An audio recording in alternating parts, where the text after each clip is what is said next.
Hello everyone. इस video में हम ये सीखने वाले हैं कि जब भी हमारी इनइक्वालिटी में मॉड्यूलस इन्वॉल्व हो तो हम उसे कैसे अप्रोच करेंगे। फॉर एग्जाम्पल, मेरे पास यहाँ पे एक इनइक्वालिटी है, I have mod of x plus 5 upon x minus 3 is less then 1। अब मैं यहाँ पे देख सकती हूँ कि अगर मेरे पास ये मॉड नहीं होता तो मैं इस प्रॉब्लम को वेवी कर्व मेथड यूज करके सॉल्व कर सकती थी, लेकिन यहाँ पे मेरे पास मॉड गिवन है। तो सबसे पहला स्टेप मैं ये लेना चाहती हूँ कि मैं इस मॉड को कैसे भी करके हटा दूं ताकि मैं अपना वेवी कर्व मेथड यूज कर पाऊं। अब मॉड के बारे में हम ये सीख चुके हैं कि मान लीजिए मेरे पास है मॉड ऑफ x, तो मैं उसके बारे में ये कह सकती हूँ कि जब भी x greater than equal to 0 होगा तो मैं मॉड ऑफ x को सीधे x लिख सकती हूँ। जब भी x मेरा लेस देन 0 होगा तो मैं उसको माइनस x बना दूंगी।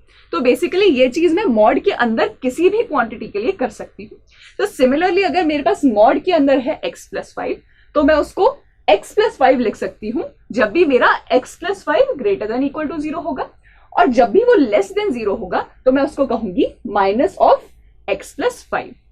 तो यहाँ पे मेरे पास दो डिफरेंट कंडीशंस बन चुकी है। पहली है x plus 5 is greater than equal to 0, और इसको मैं लिख सकती हूँ x is greater than equal to minus 5। तो यहाँ पे मैंने इसी चीज को सिंप्लीफाई करने के लिए दो केसेस बना लिए हैं। पहला केस है x is greater than equal to minus 5 और दूसरा केस है x is less than minus 5। तो यहाँ पे मैं मॉड हटा के डायरेक्टली x प्लस 5 लिख सकती हूँ। तो इससे मेरा पहला केस डेवलप हो गया, और यहाँ पे मैंने मॉड हटाने के बाद एक माइनस साइन लगा दिया है पूरे के पूरे टर्म के ऊपर।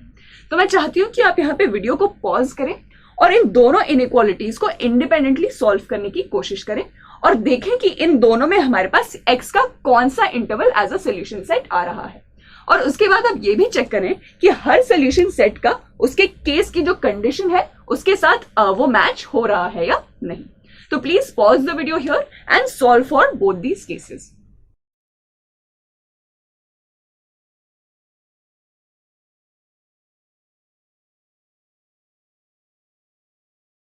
अब हम देखते हैं कि हमारे पास यहाँ पे आंसर क्या आता है। हम दोनों केस में यहाँ पे क्रॉस मल्टीप्लिकेशन यूज नहीं कर सकते, तो हम यहाँ पे क्या करेंगे, हम 1 को उस तरफ ले जाएंगे और फिर सिंप्लीफिकेशन यूज करेंगे। यहाँ पे सिंप्लीफिकेशन करने के बाद मुझे ये टर्म मिलता है और यहाँ पे सिंप्लीफिकेशन करने के बाद ये टर्म मिलता है। यहाँ से मुझे आंसर मिलता है कि x should belong to minus infinity to 3 and here I get x should belong to minus infinity to minus 1 union 3 to infinity. तो अब मैं इसको नंबर लाइन पे प्लॉट करना चाहती हूँ और साथ में ये देखना चाहती हूँ कि हमारी जो ओरिजिनल कंडीशंस थी वो सेटिस्फाई हो रही है या नहीं। तो पहले केस में मैं हो सकती हूँ माइनस इन्फिनिटी से 3 तक कहीं भी, तो मेरे पास यहाँ पे ये पूरा एक इंटरवल आ जाता है जो मेरे आंसर में आ सकता है। अब मुझसे इस सेक्शन में कहा गया है कि हमारा x हमेशा -5 से बड़ा होना चाहिए, तो -5 से कम वाली जितनी भी वैल्यूज हैं उन्हें मुझे यहाँ पे रिजेक्ट करना होगा, इसलिए मैंने उन्हें यहाँ पे इरेज कर दिया है। तो यहाँ पे मेरे पास जो इंटरवल आ जाता है वो है -5 से लेकर 3। अब मैं यहाँ पे देखती हूँ, मुझसे कहा गया है कि मैं -1 से लेकर माइनस इन्फिनिटी वाले इंटरवल में हो सकती हूँ या फिर मैं 3 से इन्फिनिटी हो सकती हूँ।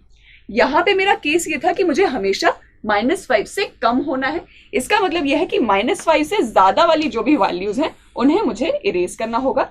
तो फिर मेरे पास यहाँ पे इंटरवल जो आ जाता है वो है माइनस इन्फिनिटी से -5। इन दोनों चीजों को अगर मैं साथ में देखना चाहूं तो मेरा final answer becomes this along with this. So my answer becomes minus infinity to 3 where 3 is not included and -5 is included. तो यहाँ पे मेरा दोनों केसेस को कंबाइन करने के बाद ये आंसर आ जाता है। तो यहाँ पे हमने ये सीखा कि जब भी हमारे पास इनइक्वालिटी हो जिसमें मॉड्यूलस इन्वॉल्व हो तो सबसे सिंपल तरीका हमारे लिए ये है कि हम उस मॉड्यूलस को हटाने की कोशिश करें। और उसको हम कैसे हटाएंगे, उसको हटाने के लिए हम डिफरेंट केसेस डेवलप करेंगे depending on the value of our modulus.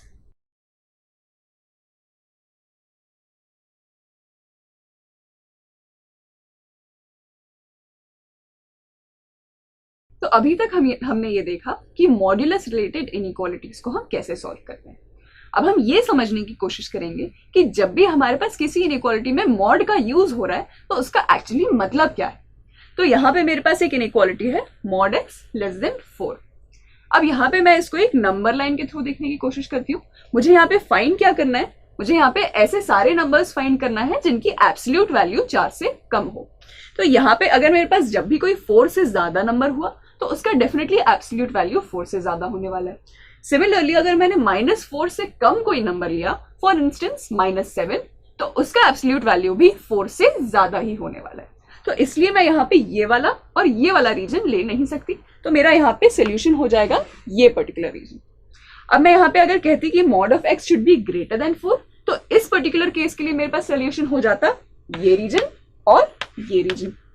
अब मैं इसी से रिलेटेड एक और इनइक्वालिटी देखने की कोशिश करती हूँ। यहाँ पे मेरे पास है mod of x minus A should be less than 4। अब यहाँ पे मैं कहूंगी कि मेरे पास a एक ऐसा पॉइंट है नंबर लाइन पे जिसको मैंने यहाँ पे मार्क किया हुआ है। लेट्स से मैंने यहाँ पे कोई भी एक पॉइंट ले लिया x, तो इस पर्टिकुलर x के लिए मेरे पास x माइनस ए हो जाएगा ये पर्टिकुलर डिस्टेंस। अब अगर मैंने x लिया होता इसके लेफ्ट साइड पे, तो मेरे पास x माइनस ए एक नेगेटिव नंबर होता। क्यों? क्योंकि मेरा जो x है वो a से कम है, तो यहाँ पे x माइनस ए एक नेगेटिव नंबर है, लेकिन उसका मॉड लेने के बाद दोबारा मेरे पास यही डिस्टेंस आ जाता। तो मैं यहाँ पे ये कह सकती हूँ कि mod of x minus A is actually nothing but the distance between x and a। तो यहाँ पे मुझे ये कहना है कि हमारे पास जो distance between x and a है वो हमेशा 4 से कम होना चाहिए। अगर आप ध्यान दें तो हमने यहाँ पे भी एग्जैक्टली यही चीज की है। मैं एक्चुअली मॉड ऑफ x को मॉड ऑफ x माइनस 0 कह सकती हूँ। तो मैंने यहाँ पे मॉड ऑफ x माइनस 0 को कह दिया है x और 0 के डिस्टेंस के टर्म्स में, और मैं कह सकती हूँ कि मुझे x कोई ऐसा नंबर चाहिए ताकि उसका 0 से डिस्टेंस 4 से कम हो। तो अब हम दोबारा इसी एग्जाम्पल पे आते हैं। मैं यहाँ पे कह सकती हूँ कि सिंस मेरा डिस्टेंस बिटवीन x और a 4 से कम होना चाहिए, तो मेरे x की वैल्यूज कहाँ जा सकती है? माई x the values of x can lie between a minus 4 and a plus 4। तो ये मेरा सारा सोल्यूशन है x के लिए। इसी को रीअरेंज करके मैं कह सकती हूँ कि मेरा x माइनस a जो है वो 4 और -4 के बीच में लाई करना चाहिए। अब हम आते हैं दोबारा इस वाले एग्जाम्पल पे। यहाँ पे मुझसे कहा गया है कि mod of x minus A should be greater than 4। अब हमें पता है कि मॉड ऑफ x माइनस ए को हम कहते हैं the distance between point x and a। तो मुझे कोई भी ऐसा पॉइंट चाहिए x के लिए जिसका a के साथ डिस्टेंस 4 से ज्यादा हो। तो मेरे पास ऐसे सारे x हो सकते हैं सच दैट वो a माइनस 4 से कम हो, या फिर ऐसे x हो सकते हैं कि वो a प्लस 4 से ज्यादा हो। तो मैं यहाँ पे कहूंगी x can be less than a minus 4, और इसका साथ में यूनियन हम लेंगे x can be greater than a plus 4। इसको भी मैं रीअरेंज करके कह सकती हूँ x minus a can be less than -4, साथ में x minus a can be greater than +4। तो यहाँ पे हम हमेशा जो किसी भी चीज का मॉड जो होगा उसको कह सकते हैं कि it can be looked at as a distance between 2 points, और उस डिस्टेंस के लिए हमें कोई भी वैल्यू गिवन होती है और उसके लिए हम आगे सॉल्व कर सकते हैं।